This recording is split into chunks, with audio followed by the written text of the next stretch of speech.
Have you ever sat quietly, knowing every eye in the room question your right to be there? Imagine being judged not for what you've done, but for who you are, for the color of your skin, for daring to belong. A young girl boards a first-class flight, ticket in hand, heart full of pride. But before takeoff, humiliation begins. A stranger demands her seat, claiming there must be some mistake. What would you do? Defend yourself and risk chaos, or stay silent and protect your dignity? Now imagine. The girl's mother is not just watching from afar. She's the CEO of the Airline, and soon, that plane becomes the stage where prejudice meets its reckoning. If you were her, could you stay calm when the world tests your worth? Could you fight back with grace instead of fury tonight? We bring you a story of courage whispered, justice delivered, and love that refuses to bow. Because sometimes the quietest voice in the room can change everything. Stay with us. Like, share, and subscribe to Frontier Hearts for more stories that touch the soul and remind us what humanity truly means. The first-class cabin of Aurora Air Flight 91 was still and bright, washed in the pale morning light from the windows. The air smelled faintly of citrus and warm bread. Crystal glasses clinked softly as attendants prepared for takeoff. It was one of those quiet moments before the sky owned everyone. 17-year-old Naomi Ellis slid into seat 2A, a window seat. Her hands trembled slightly as she buckled the belt. She wasn't used to this kind of comfort-wide leather seats, real silverware, people whispering instead of talking. Her heart fluttered with excitement and disbelief. This ticket had been a gift from her mother, a surprise for graduating top of her class. Naomi reached into her tote and touched the small silver pen her mother had given her. On the barrel, engraved words, "Hold your ground." Her mother, Dana Ellis, was not just anyone. She was the CEO of Aurora Air, the woman who built the company from one regional route to a global name. But to Naomi, she was simply Mom, the woman who still left sticky notes on the fridge saying, "Drink water, dream big." Naomi smiled at the memory. She whispered, "Okay, Mom, I'll hold my ground." Then she opened her journal, ready to write about the 6-week creative writing program waiting for her in London. Outside, ground crews moved like a careful ballet beneath the rising sun. A gentle voice broke her focus. "Would you like some juice before we depart?" The attendant, Ben Hughes, looked young, maybe 25, with the kind of face that always wanted things to go right. "Orange, please," Naomi said. Her voice carried a calm maturity that surprised even her sometimes. She sipped slowly, watching light scatter across the glass. This flight felt like a symbol of everything her mother had worked for: space, dignity, possibility. For once, Naomi allowed herself to relax. Then she felt it, that quiet, invisible pressure of someone's eyes, a long stare that didn't blink. She looked up, standing in the aisle. A woman about 55 clutched a cream-colored designer bag. Her blonde hair was lacquered into place, her suit perfectly pressed. Her name, the crew would soon whisper, was Victoria Lang. Her expression was the kind that had measured and dismissed 1,000 people before breakfast. The moment their eyes met, Naomi's stomach tightened. Victoria's gaze swept Naomi's hoodie, her braided hair, the seat number glowing above her headrest, 2A. A flicker of disbelief crossed her face. Then she pressed her lips into a thin line and turned to Ben. "Excuse me," she said, her tone sharp enough to cut glass. "I believe there's been a mistake." Ben blinked. "I'm sorry, ma'am." "This young girl." Victoria gestured slightly toward Naomi without looking at her. "Seems to have wandered into the wrong cabin. Economy is that way." She pointed toward the rear of the plane. Naomi froze, pen still in hand. Every whisper in the cabin fell silent. She could feel the air thickening, heavy and slow. Her pulse pounded in her ears. Ben's polite smile faltered. "Ma'am, I checked the manifest myself. All passengers are seated correctly." Victoria's eyebrows arched. "Did you? Then perhaps you'd better check again." Her words carried the confidence of someone who had never been told no. "I've flown Aurora Air for 20 years, and I've never seen this sort of mix-up." Ben inhaled slowly, his throat tight. Naomi could see he wanted to defend her, but wasn't sure how far he was allowed to go. She saved him the pain. Calmly, she pulled her boarding pass from the seat pocket. She didn't hand it to Victoria. She held it out for Ben to see. "Naomi Ellis, Flight 921, Seat 2A." Ben nodded quickly. "Yes, that's correct, ma'am. She's in the right seat." Victoria let out a short, cold laugh. "How interesting." Then, lower but still audible, she muttered, "First class used to mean something." Naomi felt heat rise to her cheeks, but she remembered her mother's voice. "Don't trade your peace for someone else's noise." She opened her journal again, forcing her pen to move even though her fingers shook. Across the aisle, Victoria snapped open a newspaper with unnecessary force. Every rustle sounded like judgment. Naomi tried to focus on the hum of the engines. She wrote a line in her notebook. "Sometimes the sky's kinder than people." When Borden finished, Ben walked through the aisle performing last checks. Victoria raised her hand abruptly. "Excuse me," she said again. "Are you absolutely sure that girl paid for this ticket?" Ben hesitated. "All first-class tickets are verified before boarding, ma'am." "Well, I'm sure they are," Victoria replied. "But things happen. People slip through. I simply want to protect the standards of this cabin." Naomi's pen stopped mid-word. For a second, she wanted to say something, anything, but she also knew how quickly anger could be twisted. Her mother had taught her that silence, when chosen, could be the loudest response. The engines roared to life. Ben leaned closer to Victoria, whispering, "Ma'am, please fasten your seatbelt." She did, reluctantly, still muttering. Naomi stared out the window as the plane began to roll. City lights flickered beneath the wings like embers. As the aircraft lifted into the pale sky, Naomi breathed out slowly. She thought, "This is my mother's company." Every part of this plane was built to welcome everyone, yet, in that moment, she felt like a stranger on her own ground. A soft chime signaled cruising altitude. Ben appeared again, offering warm towels. Naomi smiled politely, accepting one. Victoria ignored him. Minutes passed. Then, once more, that voice sliced through the calm. "Steward." Victoria called. "I don't feel comfortable sitting this close. Could you move her?" The entire cabin turned. Naomi's heartbeat thudded.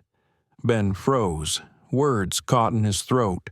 Before he could answer, Naomi looked up and said, steady and clear, "Ma'am, you don't have to feel comfortable with me. You just have to stay in your seat." The words landed like a quiet thunderclap. Ben exhaled with relief. A couple in row 3 exchanged approving glances. Victoria's face flushed red. She turned back to her newspaper, but her hand trembled. The power she expected to hold over everyone had just evaporated outside. The morning sky widened, a brilliant silver over the clouds. Naomi pressed her forehead to the window, whispering to herself, "I'm okay. I belong right here." The camera of the mind pans out the young woman in seat 2A. The hum of engines, the frozen expression of privilege beside her a still frame before the storm that's yet to break. Because what Victoria Lang didn't know was that the girl she tried to move was the daughter of her airline's CEO, and high above the Pacific, karma had just taken its boarding pass. The plane leveled above the clouds, gliding steady at 35,000 feet. Soft light filled the cabin, and the world below turned into endless white waves. Naomi leaned back, pretending to read, though every nerve inside her stayed awake. She could still feel the woman beside her watching never directly, always sideways, through the corner of her eye. Victoria Lang sipped her champagne like a verdict. The glass trembled slightly each time she placed it down. Her expression carried that same quiet question she hadn't stopped asking since boarding. How did this girl get here? Ben moved through the aisle with the practiced rhythm of someone who knew how to calm storms before they started. He offered smiles, coffee refills, small talk about weather over Kansas City, but the air in first class felt heavier than altitude alone. Even passengers who didn't hear every word earlier could sense the tension humming between seats 1B and 2A. Naomi kept her eyes on her book, Letters to a Young Poet. She loved how Rilke wrote about dignity and solitude. The words anchored her, reminding her that stillness could be strength. She took a slow breath and repeated to herself, "I am not what she thinks I am. I am who I choose to be." Across the aisle, Mr. Thomas Avery, a retired teacher with silver hair, watched quietly. He had seen this scene before different people. Same prejudice. He admired the girl's composure. When Ben passed by, Mr. Avery whispered, "You might want to keep an eye on that woman in 1B. Trouble follows that tone." Ben nodded, lips tight. "I'm trying, sir." Victoria pressed the call button. A soft ding broke the stillness. Ben hurried over. "Yes, Ms. Lang," she gestured toward Naomi with a manicured hand. "Would you mind confirming again that her ticket was purchased legitimately? I overheard her mention her mother. Are you sure this isn't a companion upgrade?" Ben's polite smile faltered for a fraction of a second. He kept his voice steady.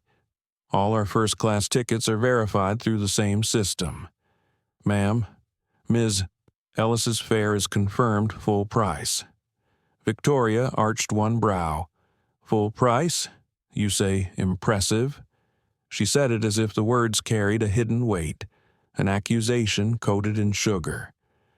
Naomi stayed silent. She wanted to disappear into her seat, yet something in her refused to shrink. She looked at Victoria, steady and quiet. "You can relax. I'm exactly where I'm supposed to be." The older woman blinked, caught off guard. For a brief moment, her lips parted as if to reply, but she didn't. Instead, she turned away sharply, muttering something about manners these days. Ben moved on, cheeks warm with frustration. He'd seen rude passengers before, but this was different. There was something calculated in the way Victoria spoke, as if testing how far she could go before the air cracked. The engines hummed. Dinner service began. The scent of rosemary chicken filled the cabin. Naomi unfolded her napkin carefully, reminding herself to breathe. Ben placed her plate gently on the tray table, giving her a small, encouraging nod. "Everything all right, Ms. Ellis?" he asked softly. She smiled faintly. "It will be for the next 20 minutes. Peace seemed possible. Then Victoria spoke again.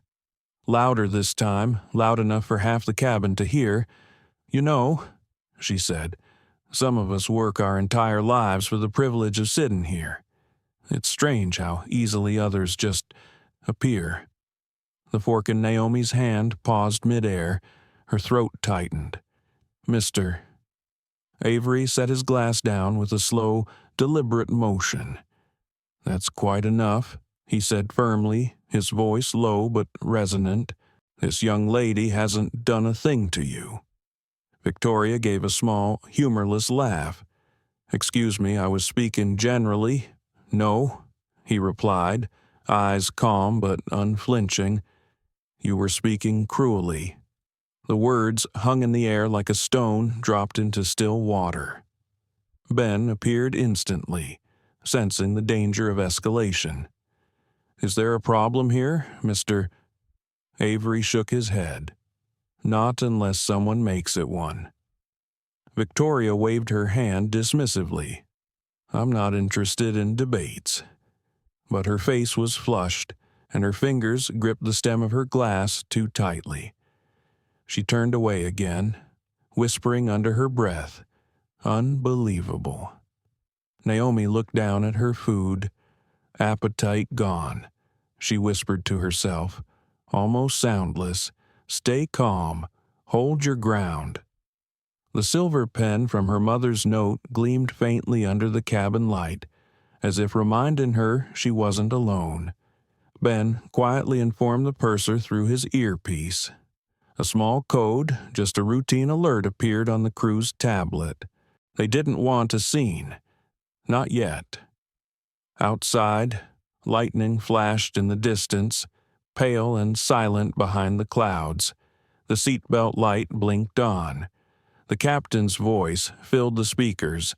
"Ladies and gentlemen, we've encountered some light turbulence. Please remain seated." The cabin dimmed, leaving only reading lights glowing. Naomi felt the plane tremble slightly. Her reflection appeared in the window-tired eyes, calm mouth. She thought of her mother, probably in another time zone, reviewing contracts, unaware of this small war at 35,000 feet. She pictured her mother's office, large windows overlooking downtown Chicago. The city lights like constellations. Dana Ellis, who once worked double shifts at a diner while studying aviation management, now running one of the largest airlines in the country. Her mother had told her once, "Power is never loud. Naomi, it's the quiet voice that decides when the noise must stop." Naomi whispered the words to herself like a prayer. The turbulence passed. Ben checked on everyone, relief softening his shoulders. When he reached Naomi's seat again, she thanked him. Her voice was steady, though inside, her chest ached with that familiar mix of pride and exhaustion. Then, as if the sky wasn't ready to rest, Victoria spoke again, this time to another passenger. "I shouldn't have to sit next to this nonsense. You'd think Aurora Air had better screening." She said it low, but not low enough. Naomi turned her head. Their eyes met. Something inside her changed, no longer fear, no longer restraint. It was a quiet clarity. She said evenly, "I hope one day you learn that dignity isn't something you can buy with a ticket." Silence. For a heartbeat, even the engine seemed to pause. Ben's jaw tightened. "Mr." Avery nodded slowly, pride flickering in his eyes. Someone in row 3 whispered, "Good for her." Victoria looked away, pretending to read again, but the page trembled. She didn't press the call button this time. The woman who always controlled the room had just lost control, and she knew it. Naomi exhaled quietly, heart pounding but calm.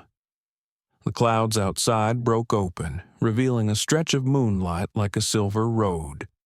She traced it with her eyes, whispering, "Almost there." Maybe she meant London, maybe she meant peace. Ben dimmed the cabin lights further, offering hot tea to anyone awake. When he reached 2A, he placed a cup down gently. Chamomile. Naomi smiled her thanks. As she sipped, warmth spread through her chest. For the first time since boarding, she felt something close to safety.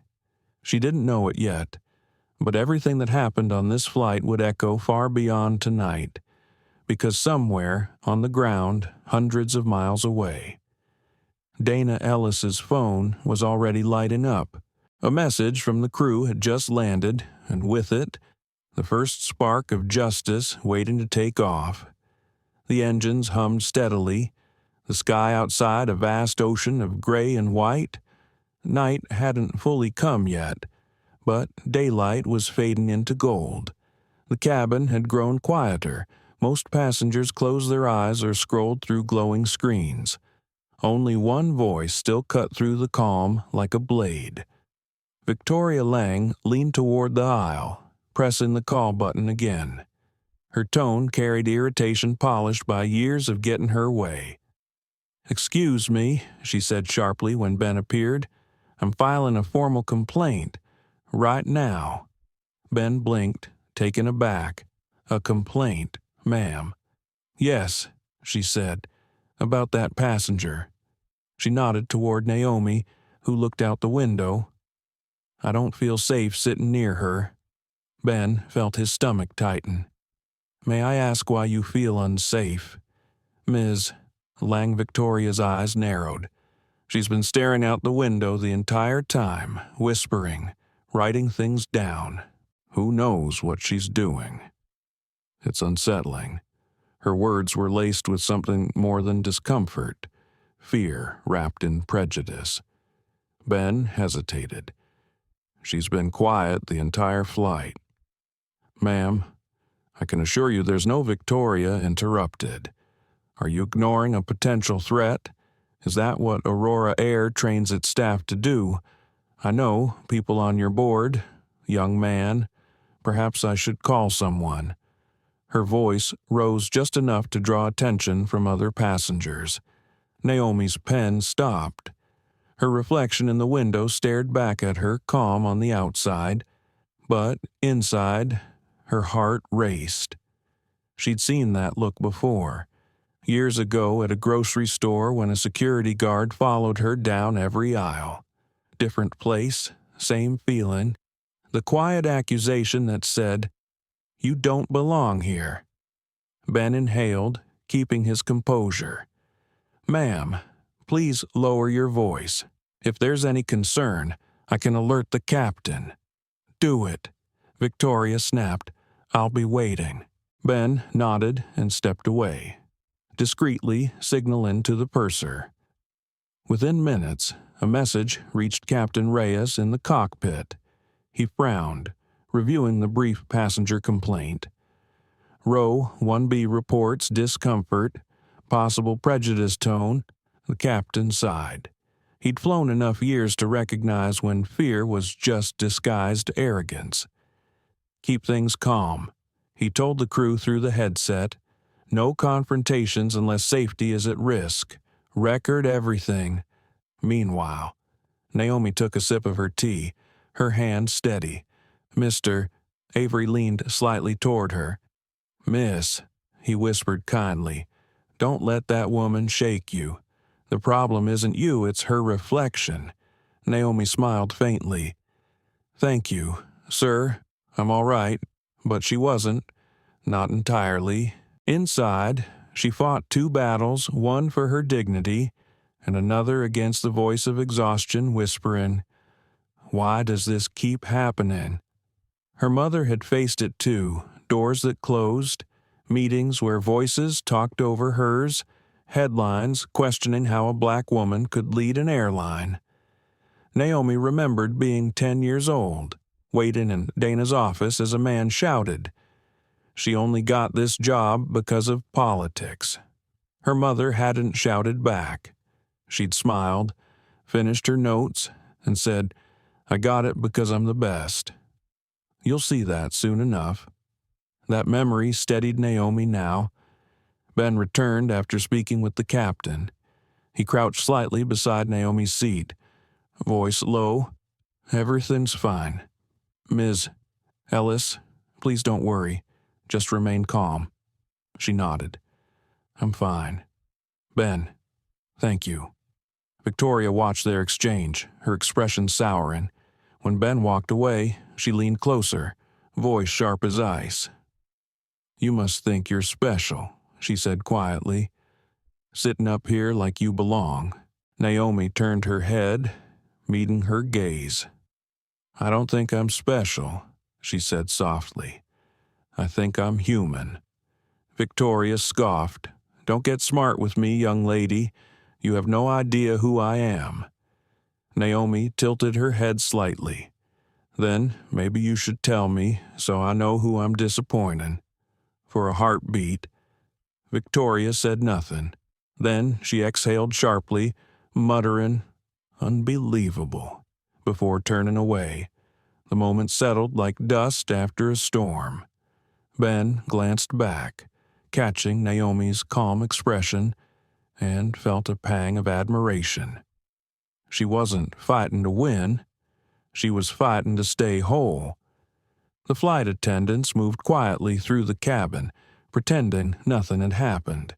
But whispers passed between them about the rude woman in 1B, about the brave girl in 2A. One attendant tapped the crew tablet, noting the incident for record-keeping. From the cockpit, Captain Reyes called again. "Status, all calm," Ben reported. "Good," the captain replied. "We'll document and debrief. Keep eyes open." Hours later, the cabin dimmed for rest. Stars flickered beyond the glass. Victoria finally closed her eyes, though her expression stayed tense, as if the world owed her an apology. Naomi, unable to sleep, watched the sky. Her journal lay open in her lap. She wrote, "Sometimes silence isn't surrender, it's the space between dignity and noise." When the plane hit light turbulence, the seatbelt signs blinked again. Ben moved through the aisle to check everyone. He paused by Naomi. "You okay?" "Yes," she said. "I've been through worse." He smiled sadly. "You shouldn't have to be." For a moment, there was understanding, quiet, human, unspoken. The engines droned on, and the night deepened. An hour later, while most passengers slept, Victoria stirred. She reached into her purse, pulled out her phone, and started typing an email draft titled Incident Report. Flight 91. Her fingers flew over the screen. The staff failed to maintain cabin standards. An unverified passenger occupied first class, causing me distress. She hesitated before adding, "I will be escalating this to the corporate office upon landing." Naomi noticed the glow of the phone beside her. She didn't say a word. She just sighed quietly, resting her head against the seat. Whatever happened next, she knew her truth would stand. Up front, Captain Reyes received another message from ground operations. It read, "CEO Dana Ellis arriving JFK tomorrow for Investor Summit. Ensure full executive escort." He smiled faintly at the coincidence, unaware how that single name would soon change everything. As dawn approached, light bled across the horizon, orange melting into blue. Naomi stirred, feeling the warmth on her face. The night had been long, but morning always found a way through. Ben served breakfast gently, moving through the aisle with a renewed calm. Mr. Avery greeted him with a small grin. "Long flight, huh?" Ben chuckled. "You could say that." When he reached 2A, Naomi thanked him again. Her eyes looked tired but steady. "You handled things well," she said. He shook his head. "You're the one who handled it. I just tried not to make it worse." Victoria barely touched her food. She kept glancing at her phone. waiting for Wi-Fi to reconnect once they landed. She had no idea that the complaint she was preparing would be read by the very person she was about to insult in person. The captain's voice came through the intercom. "Ladies and gentlemen, we'll begin our descent into New York shortly. Please return your seats to the upright position." Naomi buckled her belt and looked out the window. The skyline shimmered far below. Her heart felt lighter, not because the ordeal was over, but because she had stayed herself through it. Beside her, Victoria straightened her jacket, smoothing invisible wrinkles. She whispered, "Finally." Naomi whispered too, almost like a prayer. Almost. Neither of them knew what waited on the ground. Not yet, but the sky, endless and silent, seemed to know. It held the weight of everything unsaid justice gathering quietly on the horizon. The first rays of morning filtered through the cabin as Flight 91 descended through clouds. The world below glimmered faintly. New York waking to another busy day. The landing gear lowered with a soft hum, and, for the first time in hours, Naomi exhaled. She didn't realize she'd been holding her breath since takeoff. When the plane touched down, applause rippled faintly through the cabin, a small ritual of relief. Naomi smiled politely, gathering her journal and pen. She didn't glance at Victoria, though she could feel the woman's disapproval radiating beside her like static. The aircraft taxied toward the gate. Ben, trying to maintain normalcy, announced the arrival with his usual warmth. "Ladies and gentlemen, welcome to New York. Local time is 6:45 a.m. Thank you for flying with Aurora Air." But beneath the practiced tone, tension lingered. He caught Maria's eyes at the galley. A silent exchange passed between them. Something had to be written down. When the seatbelt light turned off, Victoria was the first to stand. She reached for her designer bag with a huff, nearly hitting Naomi's shoulder.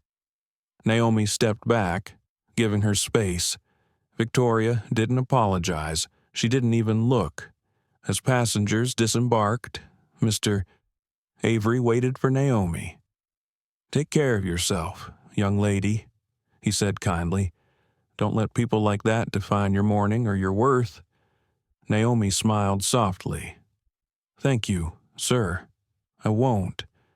Ben and Maria watched her go, a shared look of quiet admiration passing between them.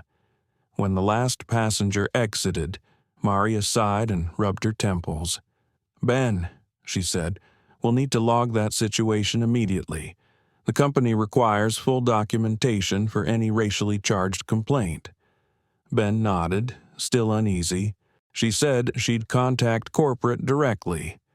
She seemed dangerous. Maria opened her crew tablet and began typing the formal report. "Then we'll make sure the truth gets there first." Her tone was calm, but her words sharp. She'd been in this job long enough to know how stories get twisted when privilege speaks first. She would not let that happen this time. Outside, the terminal bustled with noise and motion. Victoria strode through like royalty returning from exile, her heels clacking on the marble. She ignored the flight attendants' polite goodbyes. Her mind was already spinning, composing her complaint: unprofessional staff, disturbing passenger, I expect accountability, in her car service on the way to Midtown. She opened her laptop and began typing. Her fingers moved fast, driven by indignation. She included details exaggerated for effect: the aggressive girl, the unresponsive crew, the unsafe environment. Each word dripped with control and entitlement. When she hit send, she smiled faintly, confident that her voice would carry weight. Across the city, in a penthouse filled with morning light, Dana Ellis was just beginning her day. She sat by the window, coffee in hand, reviewing upcoming investor meetings. Her assistant, Rachel, entered quietly. "Your 10 briefing with the logistics division is confirmed, ma'am." "Thank you." "Rachel," Dana replied. "Let's move the 11:30 to virtual. I'll need more time with the operations team." Her phone buzzed on the desk. One message from Naomi landed safely. "Love you, Mom." Dana smiled softly, relief washing over her. She typed back, "Proud of you, sweetheart. Call me after you settle in." Unbeknownst to her, a second email had just arrived in her corporate inbox, subject line, "Urgent. Passenger complaint regarding Flight 91. It was flagged for immediate review." Her executive assistant would forward it later in the morning, not realizing its target. Meanwhile, Naomi made her way through customs quietly. She texted her driver, then paused in front of a large window overlooking the runway. Sunlight glinted off another Aurora Airjet preparing for takeoff. For a fleeting second, she imagined her mother sitting in one of those planes years ago, just a flight attendant, then dreaming of a world where no one questioned who belonged in first class. Her chest tightened. She whispered, "You built this sky, Mom, and I'll protect it, too." She didn't know yet how prophetic those words would be. Back at the gate, Maria completed the incident report with meticulous care. She listed every interaction, the first remark, the repeated accusations, the final confrontation. She included the witness statement from Mr. Avery, who had agreed to leave his contact number. Her closing note read, "Passenger in 1B demonstrated discriminatory behavior and verbal harassment toward minor passenger in 2A. Flight crew intervened per protocol. No escalation required at this time. Report logged for HQ review." When she finished, she looked at Ben. "You did good," she said. "Remember, our job is to protect everyone, not just the loudest person in the room." Ben nodded, relief softening his face. "Thank you." Maria. Later that morning, in Aurora Air's headquarters, the operations dashboard flagged the incident automatically. The internal monitoring system sorted complaints by severity and keywords. One line blinked in red, "Possible bias, passenger misconduct, Flight 91. A junior analyst clicked open the file and forwarded it to corporate communications for review, but no one yet realized whose daughter had been in seat 2A. Naomi, now in a taxi bound for her aunt's townhouse, looked out at the city rushing by. Billboards flashed past fashion, finance, freedom. She felt both invisible and exposed at once. Her phone buzzed again, a message from an unknown number. She opened it cautiously. It was from Ben. "Just wanted to say I hope you made it okay. The crew's on your side." Naomi smiled faintly and typed back, "Thank you. Tell Mariah I appreciate her." At the same time, in her Midtown office, Victoria received a reply from Customer Relations. "Thank you for reaching out. Ms.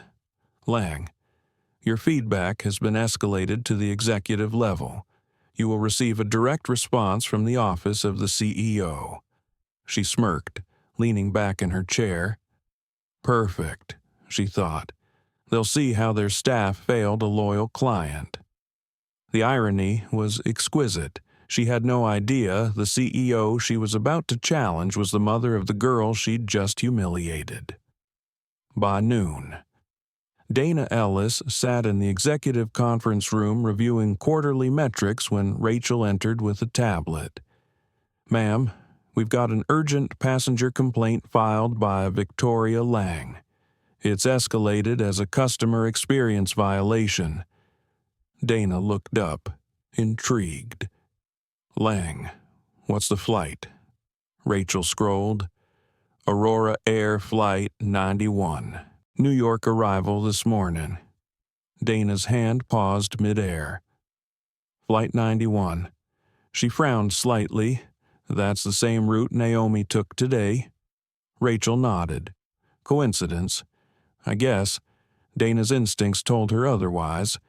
She opened the report and began to read.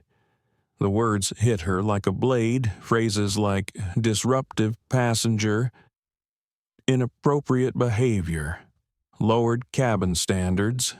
Her jaw tightened. Then she reached the last line. The minor passenger in question was seated in 2A. She closed the tablet slowly. Her pulse thudded in her ears. Rachel, she said quietly, pull the full passenger manifest for Flight 91. Now. As Rachel hurried out, Dana turned toward the window, her reflection caught in the glass, steady, calm, and dangerous. She whispered to herself, if this is what I think it is, she picked the wrong flight. Back at the airport, Victoria was already walking through the terminal toward the VIP lounge, rehearsing the story she'd tell to anyone who'd listen. But something in the air shifted, an invisible tension building, like the seconds before a thunderstorm. Because in that same moment, in her glass office overlooking the city, Dana Ellis's phone began to ring. It was her operations chief. Dana, he said, his voice tense. We've got an incident report and a complaint that don't match. You're going to want to see this. Her eyes hardened. Send everything to my desk. The game had just begun, and justice, like any good pilot, was already on its way to the runway. Dana Ellis stood in her glass-walled office, the skyline stretching endlessly behind her. Morning light glinted off steel and glass towers, but her focus was locked on the tablet in her hand. The more she read, the tighter her jaw became. The complaint from Victoria Lang painted a story of chaos and danger, a disruptive minor, unfit staff, and a frightening experience in first class. Yet Maria's flight report told a completely different truth: calm professionalism, one-sided hostility, and courage under pressure. Dana took a deep breath, steadying herself. She had dealt with difficult passengers before, but this was personal. The mention of seat 2A made her chest constrict. She whispered, "That's Naomi's seat." Rachel entered quietly. "Ma'am, the manifest's ready." Dana gestured for her to hand it over. Her eyes scanned the list. When she reached the second name, her suspicions solidified. Passenger 2A, Naomi Ellis. She set the tablet down carefully. "Rachel," she said evenly, "get me Mark Stanton in operations and corporate legal, and schedule a meeting with Miss Victoria Lang for 3 p.m. Rachel hesitated. Ms. Lang, the same woman who filed the complaint. "Yes," Dana replied, "and make sure she doesn't know I requested it personally." As Rachel left, Dana turned to the window. Below, a jet roared down the runway, slicing through morning mist. Her mind replayed every word her daughter had texted that morning. Landed safely. Love you. Something inside her twisted. She thought, "You're safe now, baby." But she's not getting away with this. Across town, Victoria sat in her luxury suite, sipping espresso and checking her emails. A new message arrived from Aurora Air's executive office, Miss Lang. "Thank you for your patience. We'd like to invite you to a private meeting with senior management this afternoon at 3:00 p.m. to discuss your experience." Her lips curved into a smug smile. "Finally," she murmured. "Let's see how quickly they apologize." She forwarded the email to a colleague with a note, "Meeting with Aurora's top brass." I might renegotiate my investment deal after this. Meanwhile, at Aurora Air headquarters, Mark Stanton entered Dana's office with 2 printed reports. He placed them on her desk, careful not to disturb the silence. "One's the crew report from Maria Soto," he said. "The other is the passenger's formal complaint." Dana nodded. "I've read both." Mark hesitated. "It's ugly." Dana, the tone alone racist, condescending. She accused a minor of being dangerous just for existing. Dana looked up sharply. "Then we're handling it carefully, but thoroughly. I want audio, visual, anything available." Mark frowned. "Unfortunately, cabin audio isn't always recorded, but Maria mentioned partial voice logs from crew intercoms. She's already forwarding them." "Good," Dana said. "I want every second documented." For a moment, the room was silent except for the faint hum of city life beyond the windows. Dana leaned back, eyes hard but calm. "Mark." She targeted my daughter. Mark blinked. "Your weight, Naomi. She was on that flight." "Yes," Dana said softly. "In 2A. Mark's expression shifted from concern to outrage. "Jesus. Dana, what do you want to do?" Her answer came without hesitation. "Exactly what we do for any passenger who's been wronged. We follow protocol, but this time, we make sure the truth doesn't get buried." By mid-afternoon, the conference room on the 40th floor was ready. Polished table, filtered water, perfectly aligned chairs. Rachel had arranged the files neatly, Maria's report on top. Victoria's email below it, both weighted like opposing testimonies in a trial. At 2:55, Victoria arrived. She wore a pearl gray suit and confidence-like armor. "Such a pleasure," she said to the receptionist. "Please let them know Ms. Lang is here." Her voice carried that unmistakable tone of entitlement that made even confident people step back. She didn't realize that the woman she was about to face was not just a CEO, but the mother of the young girl she'd humiliated at 35,000 feet. Inside the room, Dana adjusted the cuff of her jacket. Her reflection in the glass wall was composed, every detail deliberate. She took a slow breath and murmured to herself, "Stay measured. Make her speak first." When Victoria entered, she extended her hand with an artificial smile. "Ms. Ellis, thank you for seeing me." I didn't expect the CEO herself to respond. Dana shook her hand briefly. "At Aurora Air, serious complaints are handled at the highest level." Victoria sat, crossing her legs with elegance practiced over decades. "I appreciate that. I have to say, my experience on Flight 91 was disappointing. Your staff allowed a very unsettling situation to develop." Dana folded her hands. "Unsettling, yes." Victoria continued smoothly. "There was a young passenger clearly not meant to be in first class who behaved suspiciously. I felt unsafe. The attendants ignored my concern." Dana's gaze remained steady. "Suspicious? You said, what exactly did she do?" Victoria hesitated, surprised by the question.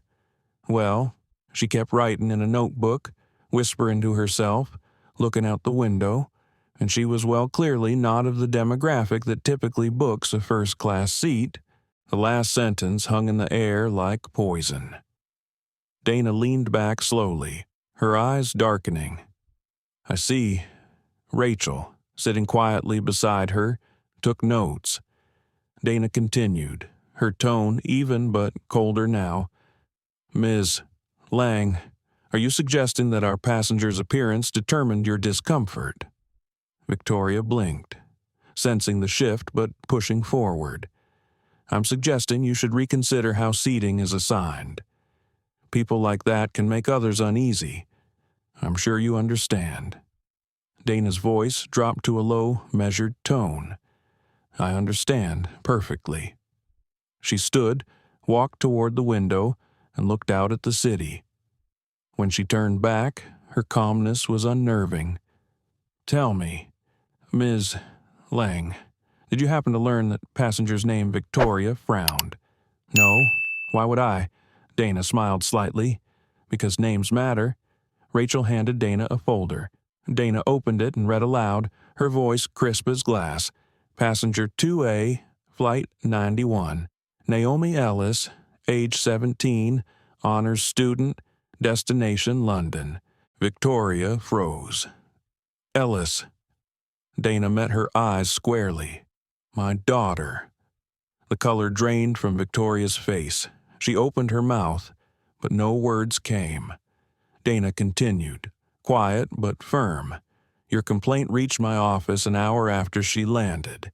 I've also received the crew's report signed by the purser and verified by witnesses. Your version doesn't match the truth. Silence thickened between them. The sound of a city far below seemed to vanish. Dana walked closer, her gaze steady. At Aurora Air, we protect every passenger. No one is above respect, not investors, not executives, not even you. Victoria stammered. I didn't know that she was my daughter. Dana finished. You shouldn't have needed to. Victoria looked down, hands trembling on her lap. I didn't mean to cause harm. It was a misunderstanding. Dana's voice softened slightly but stayed unyielding. Misunderstanding isn't what happens when someone is different. It's what happens when someone decides not to see another person at all. Rachel glanced at the clock. It was 3:25, but time felt suspended. Mark entered quietly, holding a document folder labeled Internal Review Flight 91. He placed it on the table before Dana. She signed one page, then slid it toward Victoria. Effective immediately, Dana said evenly. Aurora Air is terminating all partnership negotiations with your investment firm. Our company's values are non-negotiable. Victoria sat still, stunned. Her lips parted, but no words escaped. Dana closed her folder, gathering her notes. Good afternoon, Ms. Lang.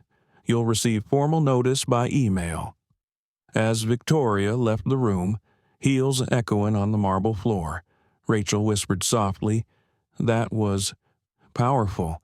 Dana's voice, calm but tired, answered. It wasn't power. Rachel. It was necessary. She turned back toward the skyline, her reflection merging with the glass. For the first time that day, she allowed herself a small, weary smile. Sometimes, she said quietly, justice wears a business suit. The next morning, the story was still contained within Aurora Air's walls, sealed under the legal confidentiality. But silence never lasts long in a city built on whispers. By dawn, someone in the investor circuit had already leaked that Victoria Lang's firm lost a major partnership overnight. No one knew why. They only knew it came directly from the CEO's office.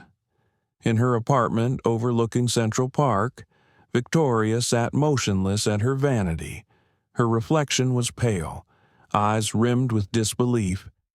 On her phone, a flood of missed calls from colleagues, one message reading, What did you do to Aurora Air?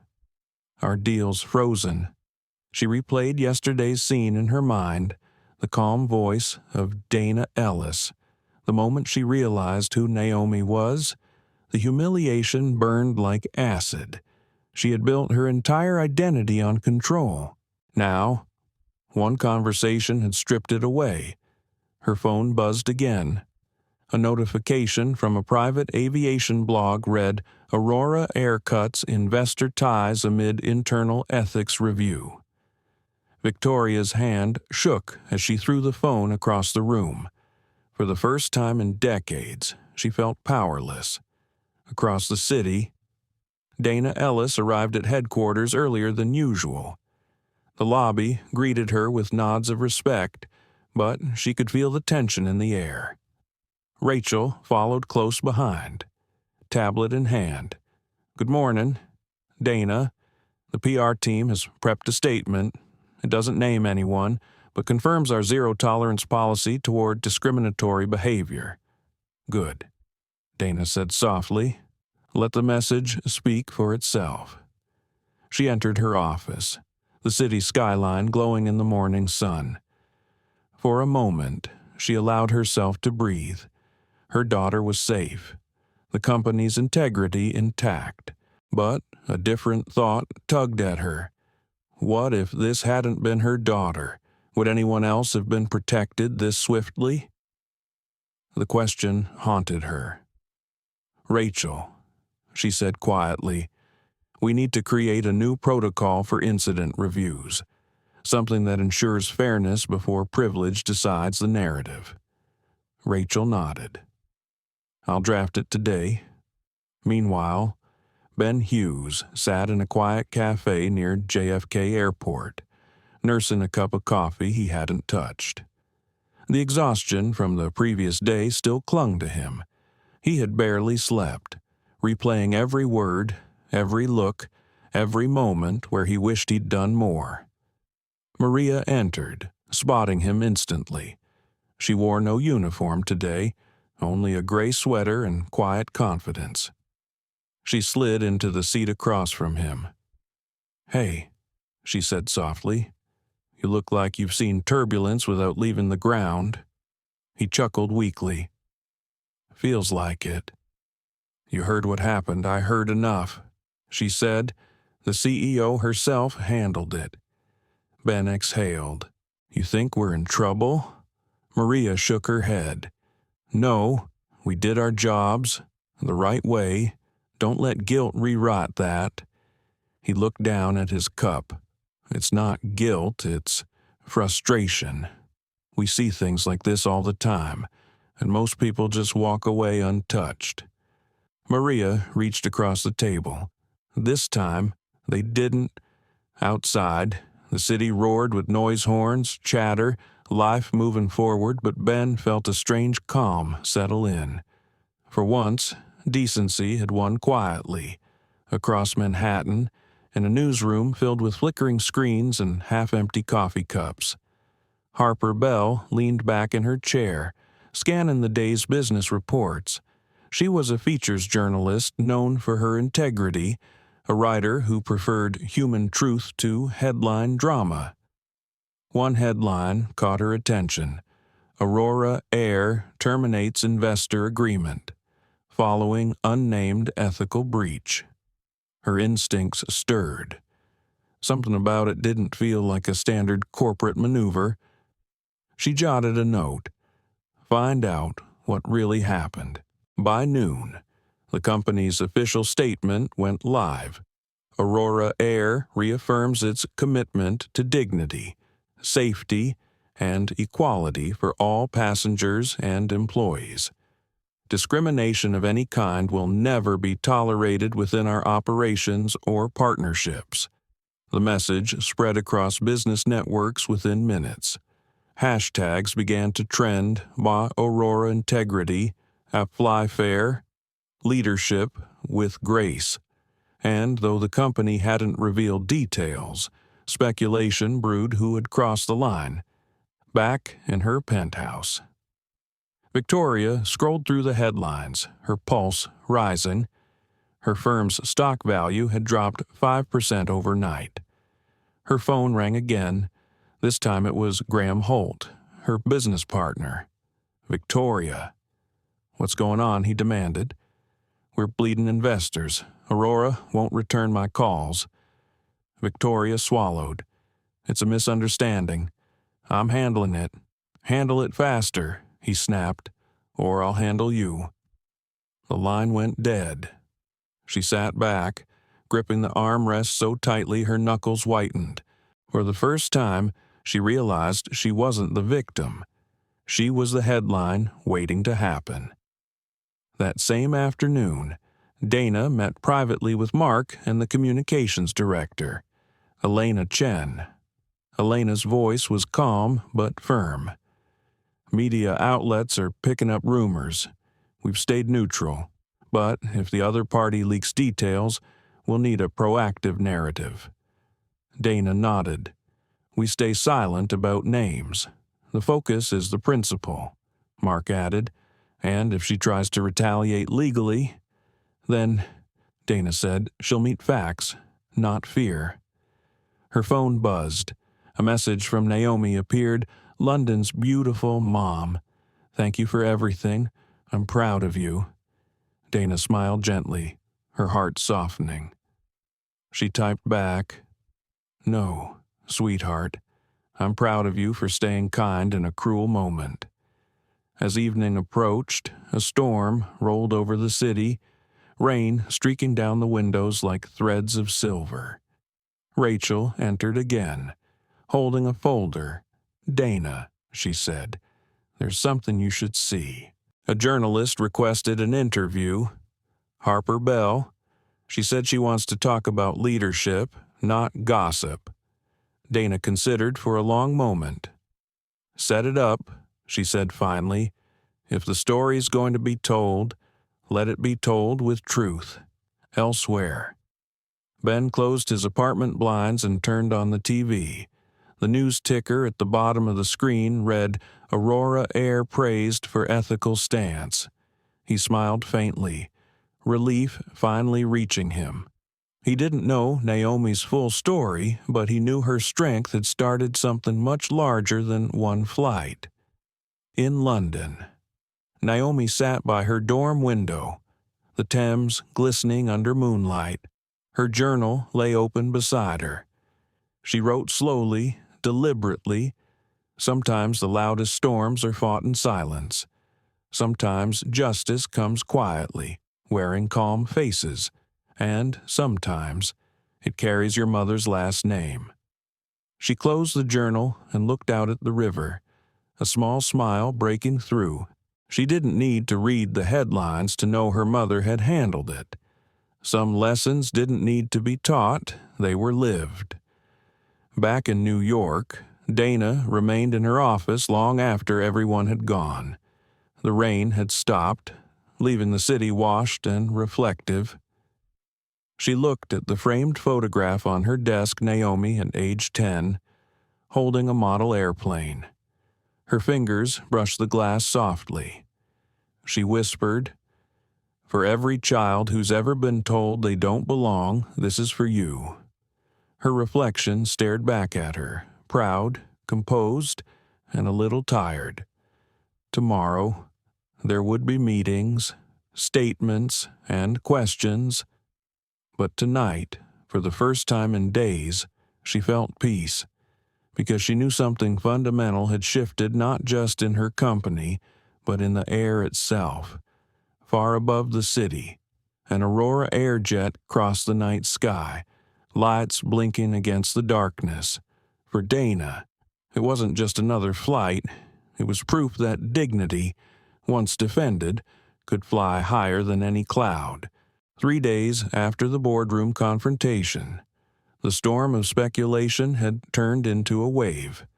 No official statement named names, but the corporate world was buzzing with one question. What really happened on Aurora Air Flight 91 in her glass office? Dana Ellis scrolled through dozens of internal memos. Each one praised her swift leadership and commitment to ethics, yet she found no comfort in any of them. Public approval meant little when dignity had been the price of silence. What mattered was preventing another Naomi from being humiliated mid-air. Her thoughts were interrupted by a knock. Rachel stepped in, holding a folder and a tablet. Harper Bell confirmed for 10. Mum, she said, she insists it's not a hit piece. Dana smiled faintly. No one ever admits it is until after the headline runs. Rachel hesitated. You still want to do it? Yes. If we don't tell our own story, someone else will. At exactly 10, Harper Bell entered the room. She was dressed simply, carrying a notepad rather than a recorder. Her handshake was firm, her tone respectful. "Thank you for meeting me, Ms. Ellis. I know you're busy." Dana gestured toward the window. "Busy is relative. Please, sit." They settled across from each other. The skyline glowed behind them, streaks of sunlight cutting through the clouds. Harper opened her notebook. The public wants to understand why a major investor lost her contract overnight. Some say it was ethics, others say personal motive. Dana tilted her head slightly. "And which version do you believe? I don't know yet." Harper admitted. "That's why I'm here." For a moment, Dana said nothing. Then she spoke softly. "Have you ever been in a room where someone questions your right to exist in it?" Harper blinked, caught off guard. "Yes," she said honestly. "Once, it stays with you." Dana nodded. "Then you understand more than most." She rose, walking slowly toward the window. "Someone on Flight 91 forgot that respect isn't optional. They decided a young girl didn't belong where she sat. My company's response wasn't personal, it was policy." Harper leaned forward. The girl was she hurt? "No," Dana said, "but she was made to feel small, and that's a wound people don't see." Harper paused, sensing there was more beneath the surface. "Would you tell me her name?" Dana turned, smiling gently. "Let's just call her a reminder to the world that grace has limits." The journalist wrote the line down carefully. It wasn't confirmation, but it was truth enough. As Harper left, she stopped at the doorway. "Ms. Ellis, off record, was it?" Your daughter Dana's eyes softened, but her voice stayed composed. "Off record, every child on my planes is mine to protect." Later that afternoon, Harper's article went live. The headline read, "When Leadership Takes Flight, Aurora Air CEO Redefines Corporate Integrity." Within hours, the piece went viral. Readers praised the story's tone firm but empathetic. It quoted Dana's quiet wisdom and reframed the event as an example of moral courage. Social media hailed her as the CEO who grounded hate. Meanwhile, in her penthouse, Victoria Lang saw the headline and nearly dropped her coffee. The article didn't mention her name, yet every insider knew. Calls flooded in again, angry investors, nervous clients, reporters at her building's lobby. She closed her curtains and ignored them all. Her business partner, Graham Holt, was less forgiving. He barged into her office that evening, voice like thunder. "What were you thinking?" he hissed. "You turned a PR disagreement into a moral crusade, and now we're bleeding money." Victoria stood by the window, shoulders rigid. It wasn't supposed to go this far. He slammed his hand on her desk. "You humiliated our firm. Apologize publicly. Fix this." Her pride flared. "To her, to that woman, to save what's left of your career," he snapped. For the first time, Victoria didn't argue. She sank into her chair, realizing how fragile her empire truly was. Graham left without another word. In the silence that followed, she whispered, "It's not supposed to end like this." Across town, Ben Hughes scrolled through the news on his phone. He smiled at the article's headline, pride flickering behind his tired eyes. Maria texted him, "You see this? We did good." He typed back, "Feels like the first time someone upstairs actually noticed." He didn't tell anyone that Aurora Air's HR department had called earlier, offering him a commendation for professionalism. He wasn't proud for himself. He was proud for Naomi, the girl who had stayed calm when the world didn't deserve her calmness. At that same moment in London, Naomi sat in the campus library surrounded by papers and quiet. Her roommate, an art student named Clara, waved her phone excitedly. "Naomi, have you seen this article about Aurora Air, the CEO's incredible?" Naomi smiled softly. "Yeah," she said. "She usually is." Clara frowned. "You sound like you know her."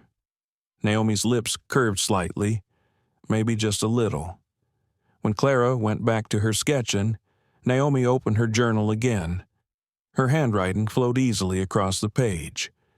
"The world still believes justice arrives with noise. Sometimes it arrives with silence, and a woman in a suit who knows exactly when to speak." Meanwhile, in New York, Dana read Harper's article at her desk, her heart heavy but steady.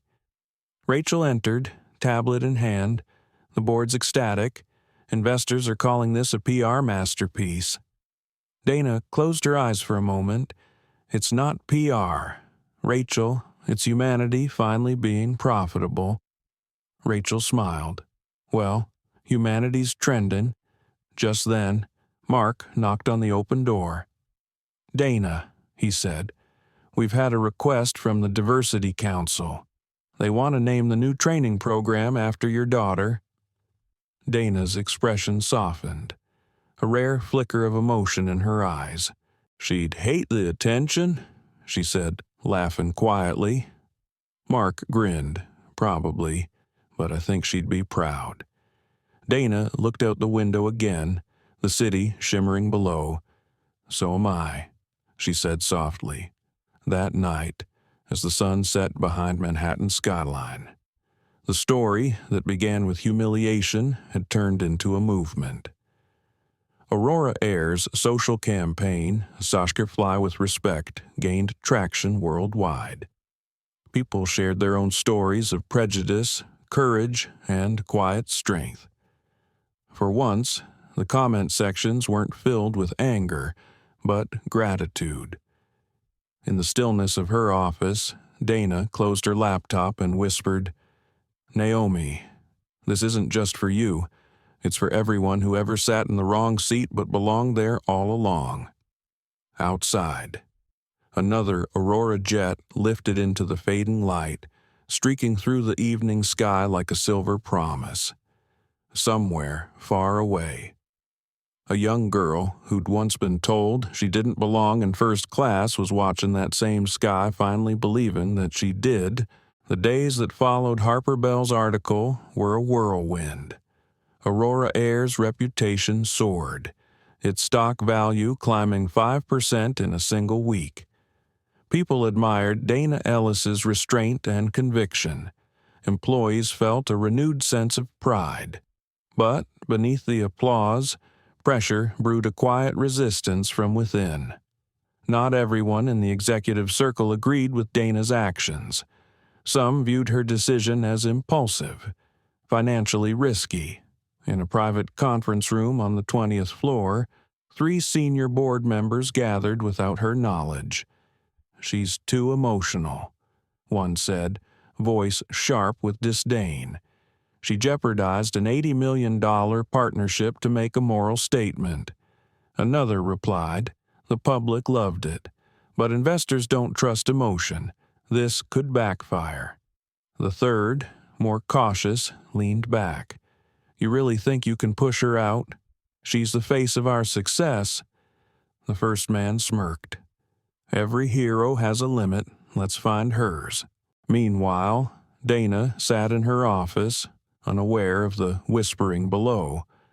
Her attention was fixed on a different document, an internal proposal from Rachel and Mark. It was titled The Aurora Code, a corporate pledge of dignity and accountability. The opening line read, "No passenger, partner, or employee shall ever be made to feel lesser within our care." Dana smiled faintly as she read. "Rachel," she said, looking up, "this is what we needed." Rachel beamed. "It's inspired by what happened, but it's really about what comes next," Mark added, If we implement this, it could redefine airline culture. It's more than policy, it's legacy." Dana nodded.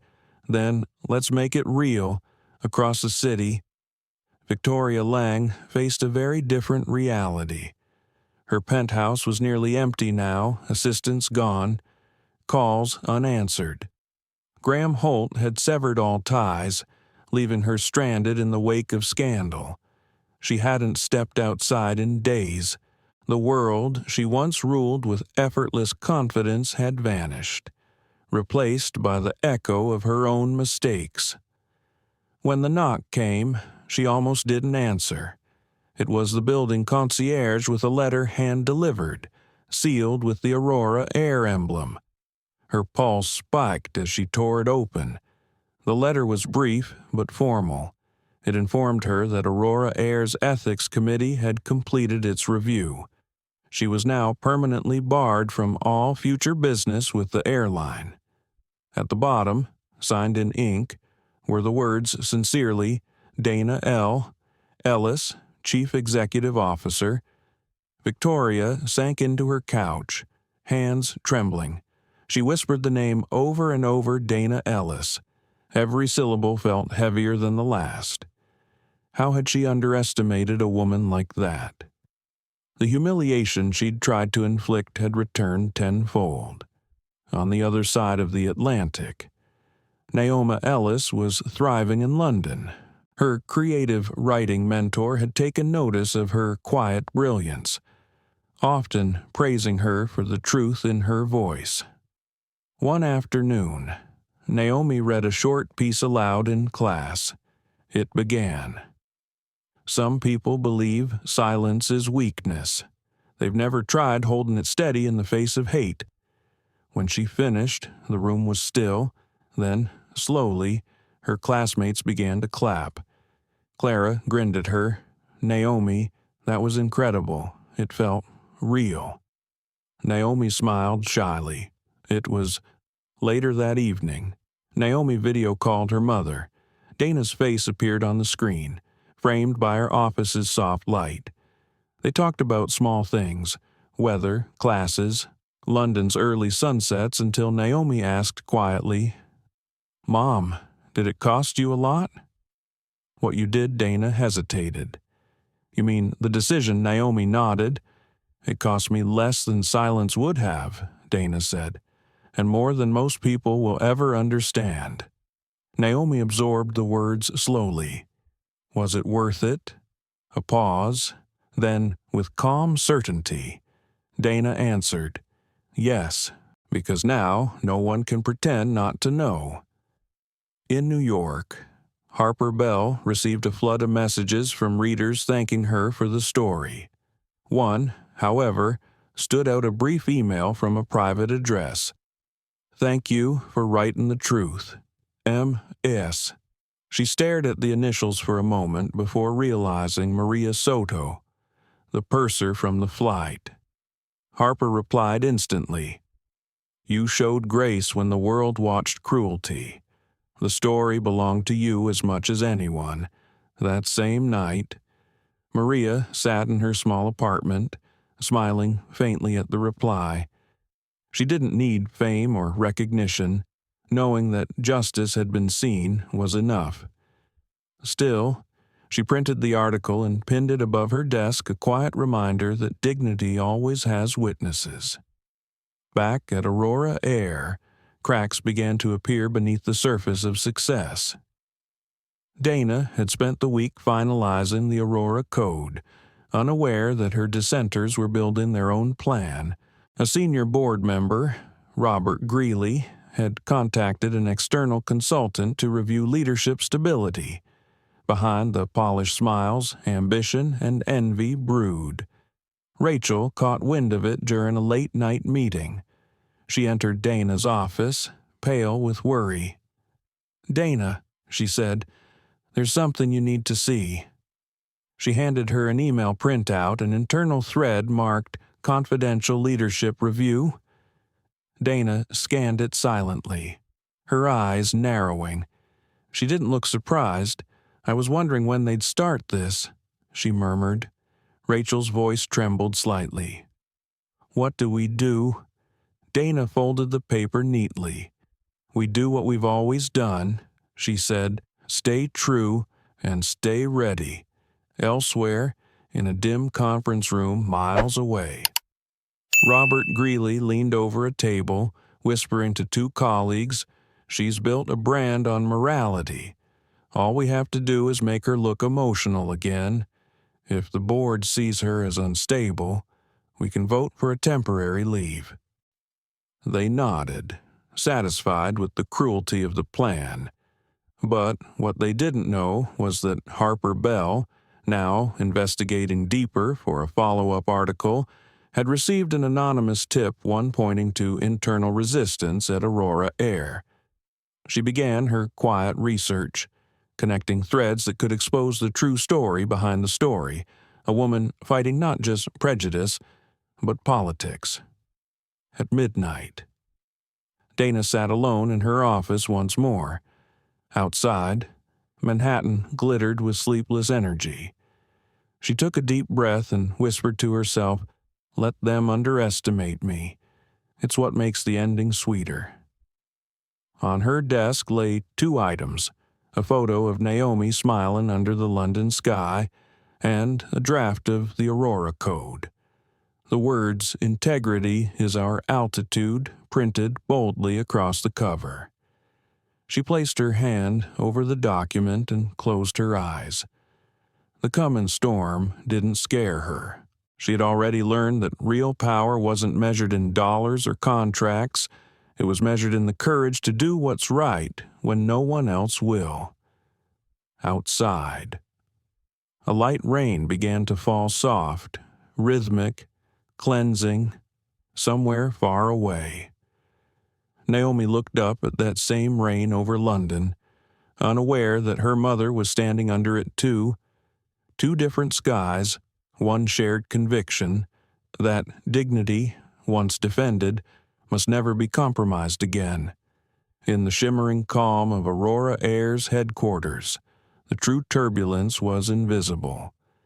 Dana Ellis had always trusted silence. It gave her time to think, to calculate, but lately, that silence had teeth. Behind every polite smile, she sensed an agenda. Her instincts told her something larger than gossip was moving beneath the surface. Rachel noticed it too. In the mornings, the executive floor felt colder, the conversations shorter. When she passed the boardroom, doors that once stayed open now closed quietly behind her. Whispers stopped when she entered a room. Even the company's elevator rides felt longer. Late one evening, she stayed behind after Dana left, determined to understand what was happening. While scrolling through the shared executive calendar, she spotted something odd, a meeting labeled Strategic Stability Session, set for Friday morning. Hosted by Robert Greeley. Her gut twisted. No such meeting had been discussed. She printed the invite and slipped it into her bag. The next morning, she placed the paper on Dana's desk.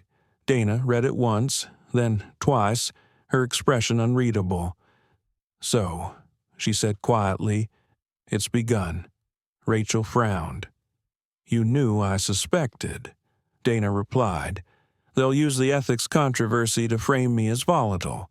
They'll say the company needs steadier hands." Rachel's voice rose. "You can't let them get away with it." Dana's gaze hardened. "I won't, but we'll fight it with reason, not rage. That's how we win." Meanwhile, across Manhattan, Robert Greeley met with Graham Holt in a sleek private lounge.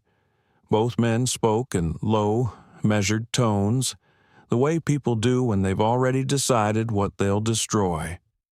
Greeley poured a drink.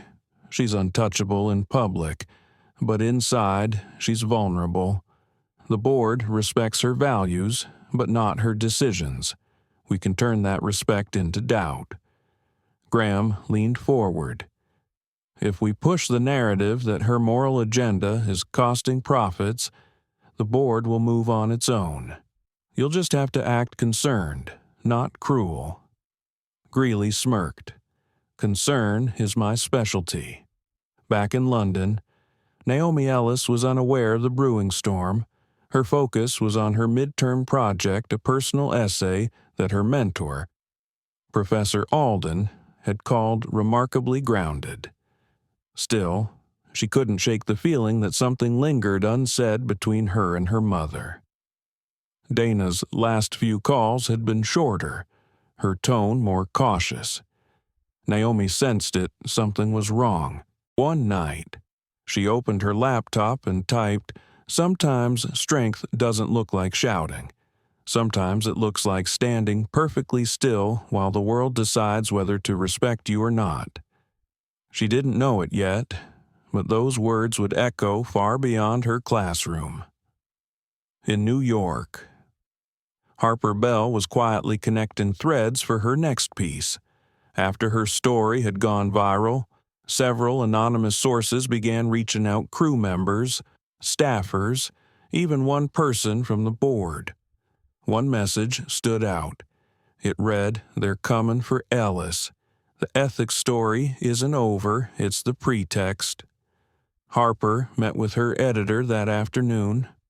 "I want to go deeper," she said. "This isn't just about one incident. It's about how corporations punish integrity when it stops serving profit." The editor hesitated. "You'll make enemies." Harper smiled faintly. "Then I'm doing my job." Meanwhile, Ben Hughes and Maria Soto were summoned to headquarters for a filmed interview. Aurora Air's communications team wanted them to appear in an internal video highlighting values-driven leadership. Maria agreed but warned the PR officer, "We'll speak honestly or not at all." When the cameras rolled, Ben's voice shook slightly. "I saw something that day. I'll never forget a young woman who stayed calm while being treated like she didn't belong. I realized leadership isn't about titles or uniforms. It's about how you treat people when no one's recording." The video, intended for employees only, leaked to social media within hours. It went viral again. The caption read, "Aurora Air Staff speaks from the heart." Dana saw it that evening while reviewing emails. She leaned back, a small smile flickering on her face. "Even the truth finds its own runway," she whispered. The next morning, her phone rang before sunrise. Rachel's voice came through, tight with urgency. "They've moved the stability session to today. They're calling it an emergency review." Dana exhaled slowly. "Then, let's give them a meeting they'll remember." At 9 a.m., the boardroom was packed. Robert Greeley sat at the head of the table, performing the role of reluctant villain perfectly. "Dana," he began, "let me start by saying this review isn't personal. The board simply needs reassurance that your recent actions align with fiduciary responsibility." Dana folded her hands calmly. "You're concerned about profits." He smiled faintly. "We're concerned about balance. Values are important, but so is stability." She nodded. "And you think the two can't coexist?" Greeley leaned forward. "Let's be realistic. Your stance against Ms. Lang may have earned applause, but investors crave predictability, not morality. We can't afford to alienate our base." The room was still. Dana let the silence stretch before replying. "Gentlemen," she said softly, "if predictability means tolerating discrimination, then Aurora Air should alienate every dollar tied to it."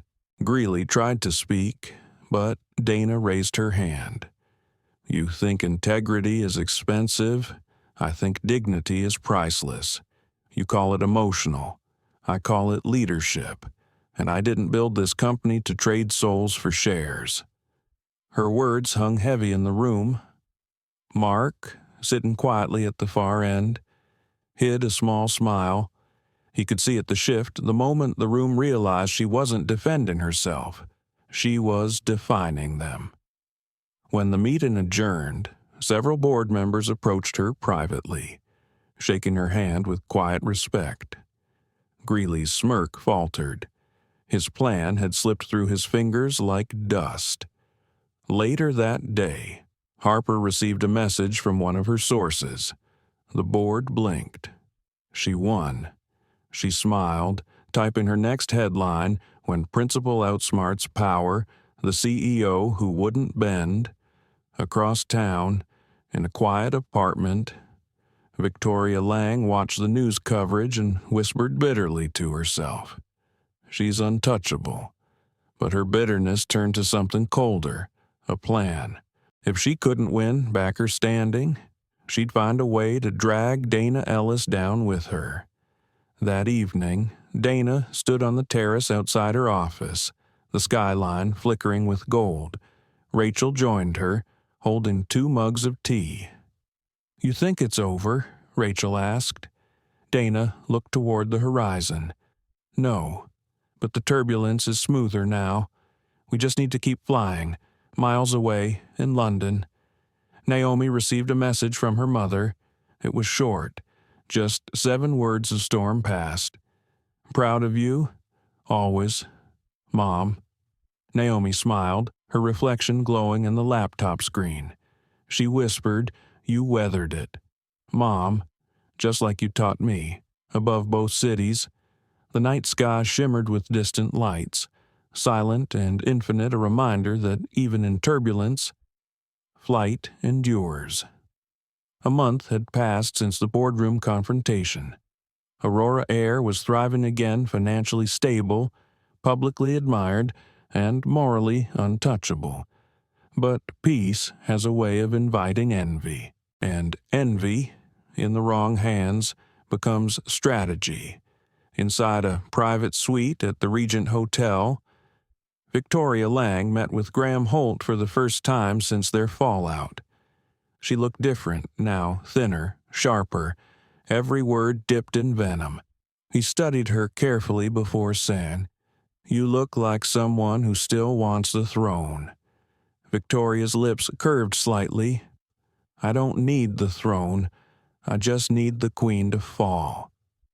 Graham poured 2 glasses of wine, and, what makes you think she'll stumble, Victoria slid a file across the table. "I don't plan to wait for her to."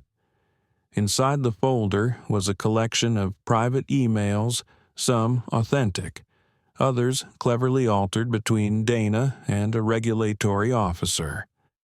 The edits implied impropriety, favoritism, even a hint of corruption. Graham whistled softly. "You forged these," Victoria smiled faintly. "I curated them." Truth and illusion blend beautifully when people want to believe the worst. Their plan was simple: leak the documents anonymously to the press. Make it look like an inside whistleblower had come forward. Public faith would crumble long before the truth could catch up. Across town, Dana Ellis began her day unaware of the storm forming over her name. She reviewed final drafts of the Aurora Code while Rachel briefed her on logistics. The company was preparing to launch the initiative globally, setting a new corporate precedent. It was supposed to be a celebration. It would soon become a crucible. That afternoon, Harper Bell's inbox pinged with an encrypted email. Subject line: "You wrote about her heroism. Time to write about her hypocrisy." Attached were the fabricated emails. Harper frowned, reading them twice. They seemed authentic tone, signature, timestamps, but something felt wrong.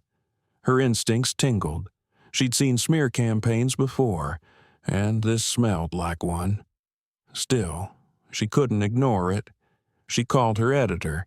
"We might have a story or a setup."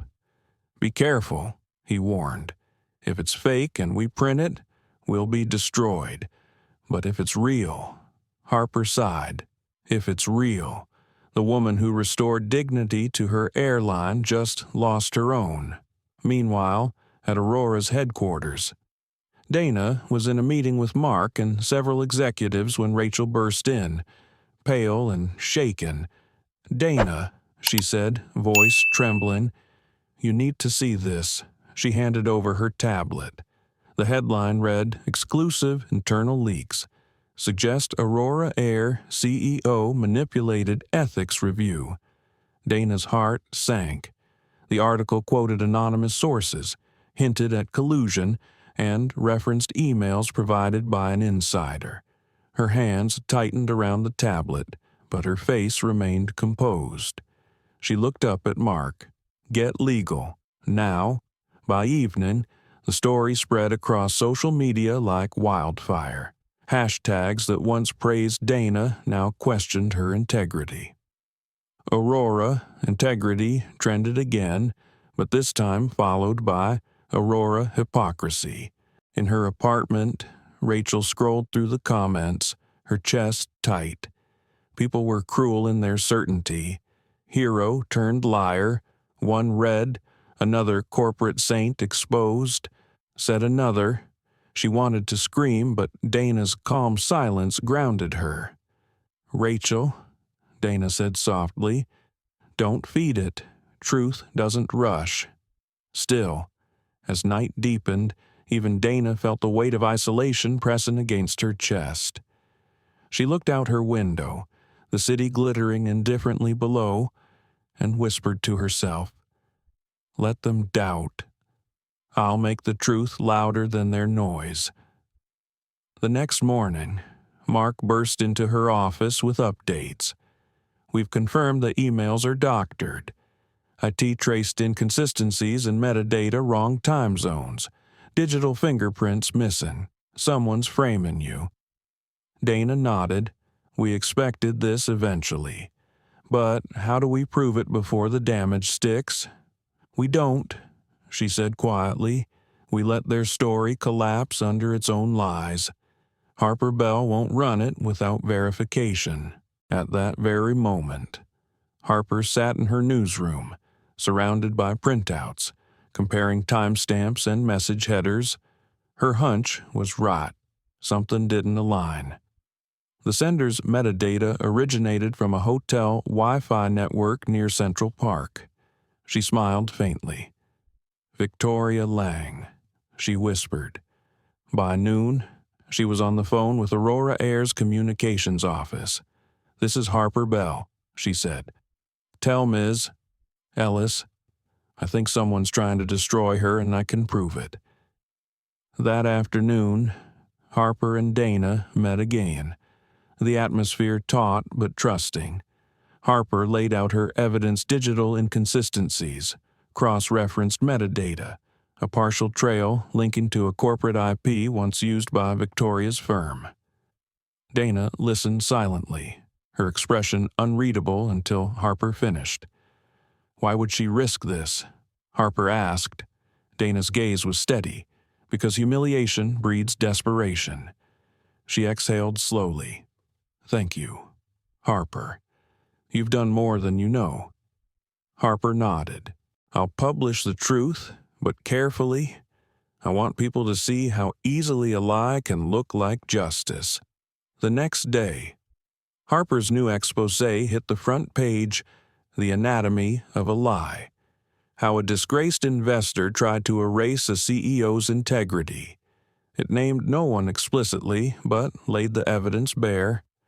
Readers connected the dots instantly.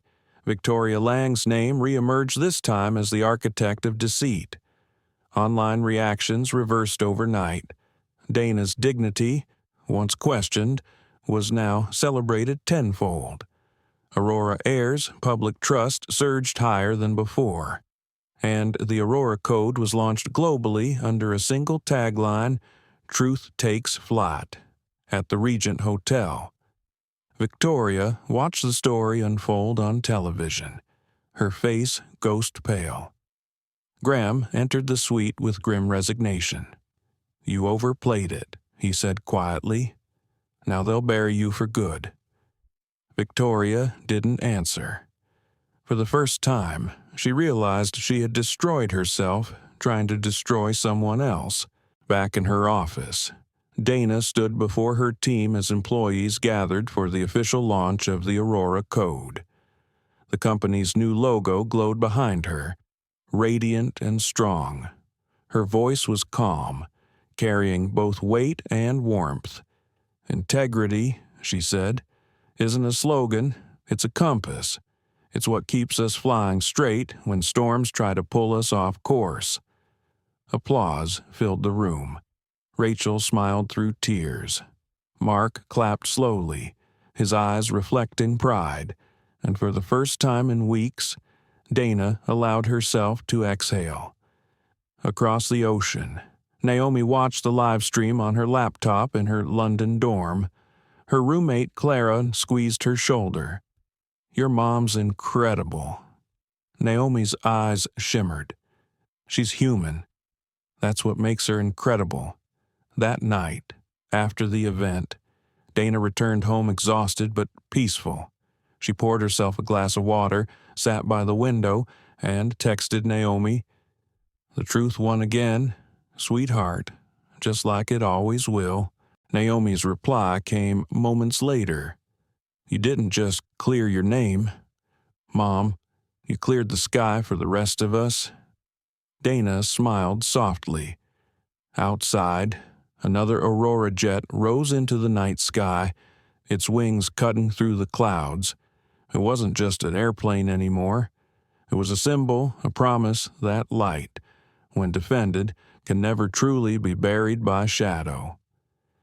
Winter settled over New York with a calm that felt deceptive. The city's lights gleamed against the frost, and inside Aurora Air's glass tower, warmth returned slowly like sunlight after a storm. The smear campaign was over, the truth restored. But Dana Ellis knew that survival and healing were not the same. They were different flights entirely. Her leadership had become a case study across business schools, integrity under fire. The Aurora Air model. But behind every headline, behind every photograph of her smiling confidently, there was fatigue she never admitted. Leadership had made her both the shield and the target. One morning, as she walked into her office, she found Rachel waiting with 2 coffees and a hesitant look. "There's something you should know," Rachel said quietly. Dana paused. "Another rumor?" "No," Rachel replied. "An outcome." She handed Dana a printed memo legal department summary, short and merciless. Subject termination of Robert Greeley, cause breach of fiduciary duty, conflict of interest, collusion with external parties. Dana read it once, folded the paper, and placed it neatly on her desk. Her voice stayed even. "Did he resign voluntarily?" Rachel nodded. "It was either that or public exposure." "Then that's enough," Dana said softly. "We don't bury people. We let them face their mirrors." She stood for a moment, looking out at the skyline. The reflection staring back wasn't triumph, it was calm accountability. For every fall, she had learned to rise quietly. Across the city, Victoria Lang faced her own reckoning. Her assets were frozen under pending investigations. Investors who once courted her now ignored her calls. Her name, once synonymous with influence, had become a cautionary whisper. She sat alone in her penthouse, the walls echoing with what she had lost: status, power, illusion. In the dim light, she replayed every moment that had led her here: the sneer on that flight, the boardroom humiliation, the forged emails, the moment Harper's expose destroyed the last of her credibility. She had built an empire on entitlement and watched it collapse under the weight of truth. A single thought haunted her. Was it really worth proving I was better than someone I never even knew? Meanwhile, Mark Stanton entered Dana's office later that afternoon, holding a new proposal. He placed it gently on her desk. "The Aurora Foundation," he said.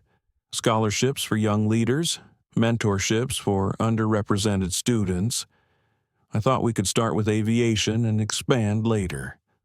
Dana smiled faintly. "You want to turn the storm into a seed?" He nodded. "We can't stop cruelty in the world, but we can build runways for those it tries to ground." She looked at him, a mix of pride and gratitude in her eyes. "Let's make it happen." At the same time, Ben Hughes stood nervously in front of a small audience at Aurora's training center. He had been invited to speak to new flight attendants about service, empathy, and courage. His voice trembled at first, but steadied as he spoke. "There will be days when you'll face people who think kindness is weakness. Don't let them be right. Kindness is the hardest uniform you'll ever wear." The room erupted in applause. In the back row, Maria Soto watched proudly, eyes glistening. She had decided to retire that year, knowing the skies were in good hands, far across the ocean. Naomi Ellis was thriving in London. Her essay, the one she had written after the flight, had won a National Writing Award. It was titled Altitude. The first line read, "You don't measure height by how high you fly, but by how much you lift others with you." During the award ceremony, she stood on stage, clutching her certificate, her voice soft but steady. "My mother once told me that silence can be power.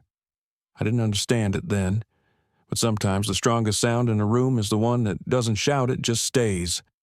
In the front row, Clara cheered the loudest. "You're changing lives. Naomi," she whispered afterward. Naomi smiled. "No, I'm just telling one story at a time. The world listens when it's ready." Back in New York, Harper Bell visited Aurora headquarters to interview Dana again, this time for a feature on leadership and resilience.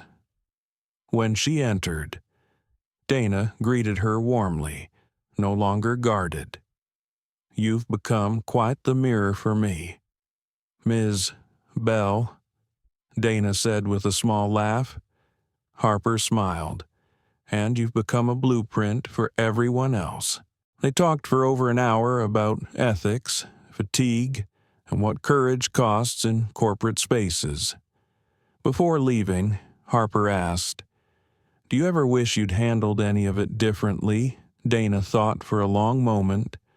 "No," she said finally, "because every silence I kept and every word I chose built the bridge we're standing on now."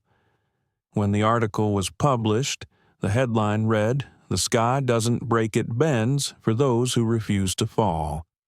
The story became Harper's most shared piece, quoted in universities, leadership seminars, even on motivational posters across offices. But to Dana, its real victory lay elsewhere, her employees walking prouder. Her daughter's laughter on video calls, the quiet peace that finally returned to her mornings. Weeks later, in a private board dinner, Aurora's directors raised a toast to the Aurora Code become an industry standard. As champagne glasses clinked, Mark turned to Dana. "You realize, don't you, that this isn't just company policy anymore, it's a movement?" Dana smiled softly. "Movements start small. Sometimes they begin with one flight and a girl who refused to be moved from her seat. Everyone laughed, but behind the laughter was reverence. They all knew the story that had built this company's moral spine would never be forgotten." That night, as Dana returned home, she found an envelope waiting at her door. It had no return address, only a short note inside. "Sometimes losing everything teaches you what was never truly yours. V.L." Dana read it quietly, then folded it once and set it aside, Her expression held neither anger nor triumph, only understanding. Even broken people, she thought, can learn to face the sky again. Later, she video-called Naomi. Her daughter's room was filled with art and sunlight. "I saw your article." "Mom," Naomi said, smiling, "you looked like you'd finally exhaled." Dana laughed softly. "Maybe I did." Naomi hesitated, then asked, "Do you ever feel tired of being strong every day?" Dana admitted, "But strength isn't about never getting tired. It's about resting without giving up." Naomi nodded slowly. "Then you're the strongest person I know." They stayed on the call longer than usual, talking about nothing and everything. When they finally said goodbye, Dana lingered a moment, watching the reflection of her daughter fade from the screen. She whispered, "If the world ever doubts your worth again, just remember you come from a line of women who made the sky listen." Outside, the snow began to fall gently over New York, blanketing the streets in stillness. High above, an Aurora air jet cut through the night clouds, steady and bright, carrying people home, each one unaware that their safety, their peace, their right to belong had been fought for by a woman who refused to let dignity be downgraded. Spring arrived in New York as if the city had been holding its breath all winter. Cherry blossoms framed the sidewalks outside Aurora Air headquarters, their petals drifting softly against the glass facade. Inside, the atmosphere was light, renewed, alive. The company's transformation had not just reshaped policy, it had redefined culture. At the center of it all stood Dana Ellis, preparing for one of the most meaningful days of her career, the first annual Aurora Foundation Gala. A year ago, her name had been on the brink of ruin. Tonight, it would symbolize renewal. Rachel entered her office carrying a sleek black folder.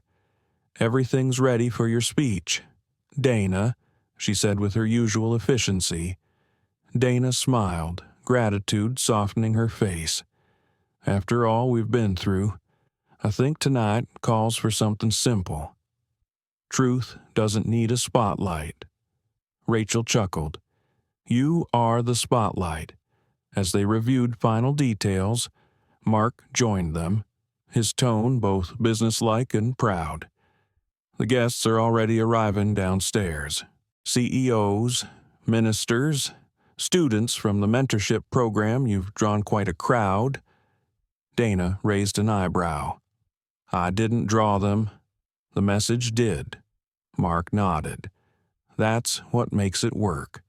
Across the Atlantic, Naomi Ellis was packing for her flight home. Her semester had ended, and she'd been invited to speak at the gala to share her essay, Altitude. She looked at Clara, who lounged on the bed sketching. "You sure you'll be okay without me for 2 weeks?" Naomi asked. Clara grinned. "I'll survive. Besides, go make your mother cry on stage. She deserves it." Naomi laughed. "No promises." Later that night, as the plane crossed the ocean, Naomi pressed her forehead against the cool window, watching the stars above the Atlantic shimmer. For the first time, she understood the strange beauty of her mother's world, the endless sky, the balance between control and surrender. Meanwhile, in a quiet apartment not far from the Hudson River, Victoria Lang watched the gala coverage live on television. Her hair was shorter now, her posture smaller, her arrogance stripped away. When Dana appeared on screen, radiant under the stage lights, Victoria whispered, "She rebuilt everything I tried to destroy." For a moment, she considered turning off the TV, but she didn't. Instead, she sat still, letting the truth fill the silence she'd avoided for months. At the gala, hundreds of guests filled the grand ballroom, its ceiling designed to resemble the night sky. Soft lighting glowed like constellations, each one representing one of Aurora's new community projects. Ben Hughes stood near the back, uncomfortable in his formal suit but proud nonetheless. Beside him, Maria Soto smiled warmly, her hand resting on his arm. "You see that stage, Ben," she said.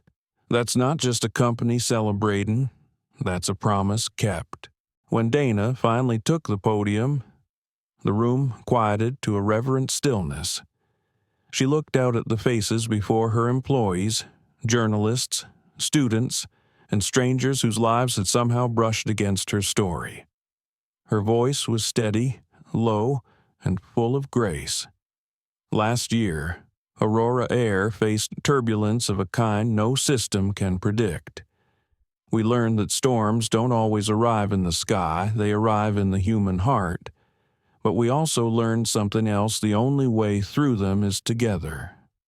Applause rippled softly through the crowd, but she raised a hand gently to pause it. Tonight isn't about me. It's about every person who's ever been told they don't belong where they sit, where they work, or where they dream. Aurora exists for you and because of you. Her words hung in the air, gentle but weighty. Then she turned slightly toward the wings of the stage. "And now, someone who taught me more about courage than any boardroom ever could, Naomi Ellis." The audience erupted in applause as Naomi stepped forward, elegant yet modest, clutching her small folder. When she reached the microphone, she glanced at her mother briefly. Their eyes met in quiet understanding. Naomi began softly. "My mother taught me that silence can speak, but that day on the plane, I learned something else it can also protect. Sometimes the strongest thing you can do is refuse to meet hate with hate." Her voice grew firmer. "I used to think justice had to be loud, but now I know it just has to be clear." As she finished reading Altitude, the room rose in a standing ovation. Dana's eyes glistened, but she didn't look away. She had seen her daughter as a victim once. Now she saw her as a voice the world needed. When the applause faded, Harper Bell approached the stage with a camera crew, capturing the moment. She whispered to her assistant, "You can't script this kind of redemption." Her next article would read, "From Turbulence to Triumph: How Two Women Taught the Sky to Listen." After the event, the ballroom filled with laughter and music. Mark and Rachel toasted near the back, both looking proud and slightly exhausted. "Think she'll finally take a vacation?" Mark asked. Rachel smirked. "Only if we drug her and put her on a flight." They both laughed. Ben and Maria joined them, chatting about training programs and the company's next diversity initiative. Maria looked at Dana across the room and said, "You know, sometimes you meet a captain who changes the whole crew even if she never touches the controls." Outside on the terrace, Dana stood under the night sky. The city hummed below, and above, planes traced soft white lines against the stars. Naomi joined her quietly. "Big night," Dana said. "Yeah," Naomi replied. "You changed everything." "Mom," Dana smiled. "No, we did." They stood in silence for a while, watching another Aurora jet take off from the nearby airport. Its lights glimmered faintly as it rose higher, fading into the endless blue-black horizon. Naomi broke the silence first. "Do you ever miss flying?" Dana's expression softened. "Every day. But now, I get to make sure others can fly safely, and that's its own kind of freedom." Naomi leaned her head on her mother's shoulder. "You're still flying, Mom, just at a higher altitude." Later that night, as the crowd dispersed and the music faded, Dana took one last look at the empty stage. A single spotlight lingered on the banner overhead.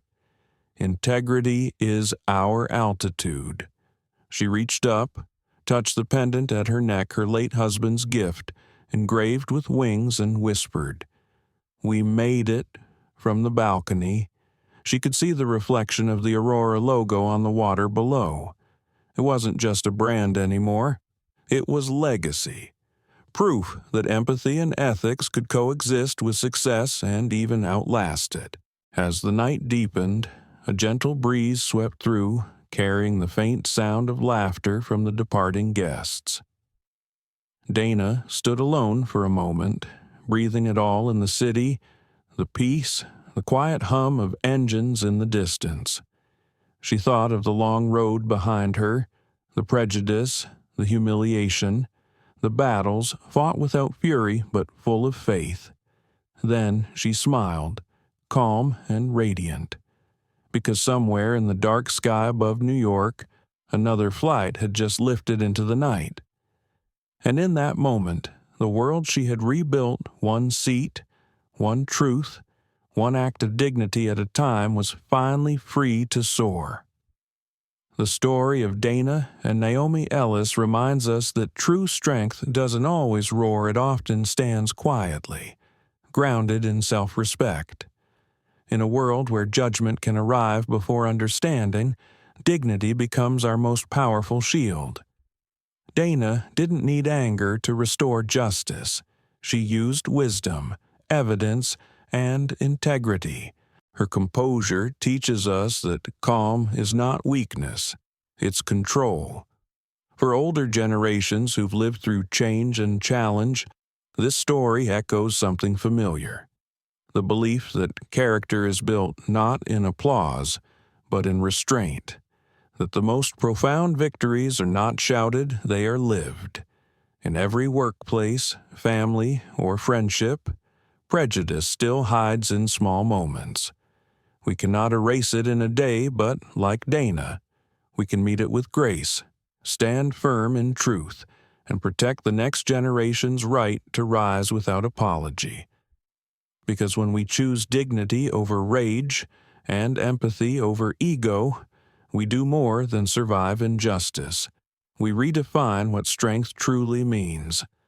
Thank you, dear friends, for sharing your time and heart with us. If this story moved you, if it made you think, remember, or feel, please take a moment to like, share, and subscribe to Frontier Hearts. Your support helps us continue telling stories that celebrate courage, compassion, and the quiet power of doing what's right. Stay kind, stay curious, and remember the world changes, one heart at a time.